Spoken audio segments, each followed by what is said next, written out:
right? But he's 38 years old, and he nobody ever taught him that as a father, you don't just do your best, you do what is required. Right. If your best is not what is required, then you keep on doing better than your best. You keep pushing to the point where the level that defines what is your best grows. You force yourself to grow. Right. So you become, unfortunately, if you don't get that training, you become what they call a need to grow. Need to grow means you need to be in situations where you're forced to grow. So this is what we see, right? Let's just be honest, right? This is not everybody. This is not the whole Black community, but y'all know people like that. And it gets reinforced in media. It gets reinforced, through hip hop culture, where a bunch of dysfunctional, screwed up Black men, they give them $1 million and put them on TV.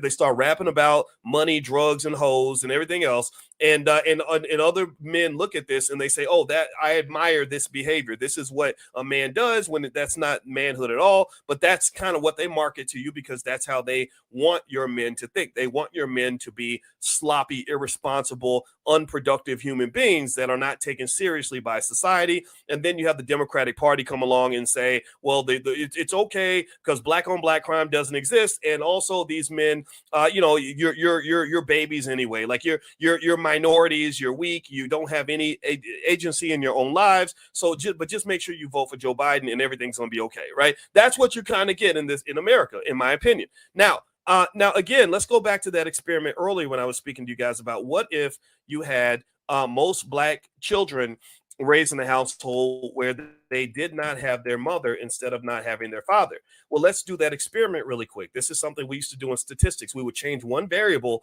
and see what would the outcome look like if you shifted one variable. So let's shift out. Let's pull the mama out of the house. The mama, now let's say the mama's still around. The mama's like down the street or across town, for half the kids. Half the kids know where their mama lives, but they don't talk to her except maybe once every 2 weeks, right? But then let's say you live in a world where people still tell you, well, that's the same as having a mother in the house. That's okay. A mother, as long as she talks to her kids once a month or picks them up on the weekends, it's the same as being a mother that's in the house. I think that's crazy, but that's what they say about fatherhood. They'll say, "Oh, it's okay.